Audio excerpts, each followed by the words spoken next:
Hello dear students, I hope you are doing good. We were in Unit 2, that is stiffness method of analysis. We have analysis of beams, we have analysis of frames. Like in the previous session I have told you there are two methods of analysis in stiffness matrix method. One is elemental method where we do part by part, and one is global method. So here is the last part of elemental method, that is analysis of a frame by elemental approach of stiffness matrix method. See the question: analyze the frame shown in the figure by stiffness matrix method. This is the frame A, B, C, D. The moment of inertia of each of the portion of the frame is different, and there is a point load acting at BD distance, and it is not concentric, it is eccentric. Now the first step is to determine the kinematic indeterminacy. It is very easy. I have taken a full session on it. dk equal to 3j minus E minus m, because this is a frame structure. Now we will just put the value of j, joints, E and m, members, and we find total degree of kinematic indeterminacy is 2. That means we will need two coordinates to analyze the structure, and in those two coordinates we will have to analyze two forces. Those forces can be in terms of moments also. So step 2 and 3 I have done it together, that is determination of coordinates and fully restrained structure. Fully restrained structure means nothing but we have given fixed support at each of the supported points of the frame, and I have released moment at coordinate 1 and at coordinate 2. Now if you see this BD portion, you will see there is a load at BD portion alone in the frame, that is 150 kilonewton from 3.2 meter from B. Now when this point load will be acting downwards, there will be a clockwise movement at B and an anti-clockwise equal and opposite direction at D to keep the portion of the frame in equilibrium. Now this assumption of the direction will be verified by the values we get from the final moments.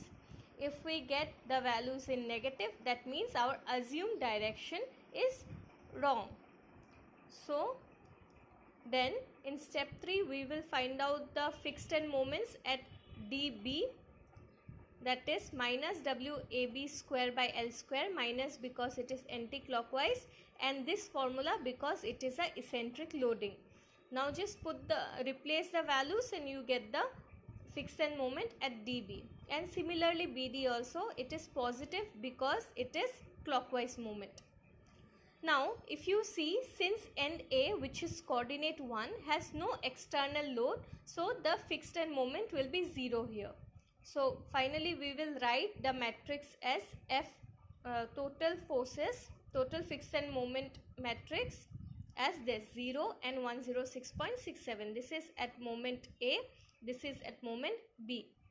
Now step 4 is to determine stiffness matrix. In this method we give unit displacement at selected coordinates and find out the effect at the other coordinates. Now if you see in step 2 and 3, our selected coordinates have redundant forces as moments. So therefore whatever displacement we give will be in terms of rotations. Now at first we will give unit displacement theta A at coordinate 1, and we will find out what is the effect, what is the stiffness generated at 1 due to unit displacement provided at 1. Similarly, stiffness generated at 2 due to unit displacement provided at coordinate 1. This red line shows the deflected value. Now we will use this formula K11 equal to 2EI by L into twice theta A plus theta B minus 3 del by L. Now this 3 del by L will be 0 everywhere because the displacement is not in terms of horizontal or vertical displacement, only in terms of rotation. So therefore we have given the value of theta A as 1, theta B as 0, because here we have only given theta A. Similarly, we find out theta Q-2 also and we note it down. Next step is to apply unit displacement in coordinate direction 2, that is at B. Now B is connected with AB also, BC also and BD also. Therefore the deflected shape is shown in red line.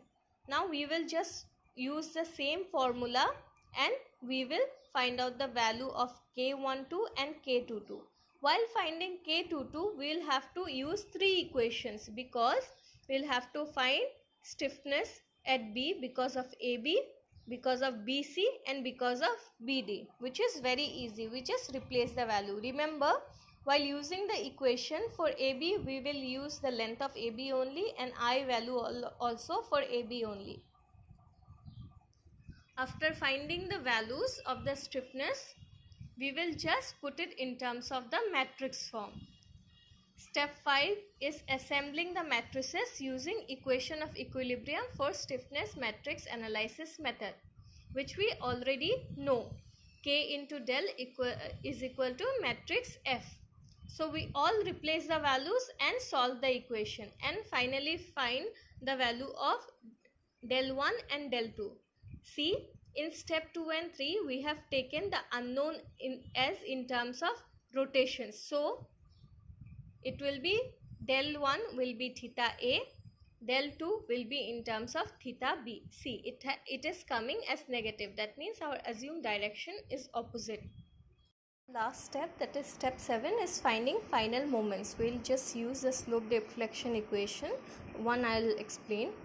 MAB equal to MFAB, that is fixed end moment at AB, plus twice EI by L, which I value is also for AB, L value is also for AB, into twice theta A plus theta B minus 3 del by L. Since del is 0, so I have written directly 0 here. Twice A because we are finding MAB. When we find MBA, it will be twice theta B. Now for here MFAB, if we see here, this fixed end and this fixed end have no loads. This two portion of the frame has no loads. So any fixed end moment will be 0 at MAB and at MBA, at MBC and at MCB. So since there is no load, the fixed end moment at this portion will be 0. The only fixed end moment will come because of this 150 kilonewton load, which will come for this BD portion only. So this MFAB will be 0 only. So directly we can write 0. Twice EI by L. I have put the values. Just have replaced the values and have found MAB. Similarly, MBA, MCB, MBC, MBD and an MDB. So this is the end of your problem. Remember, this method is elemental approach of stiffness matrix analysis of a frame. This is very important and please go through.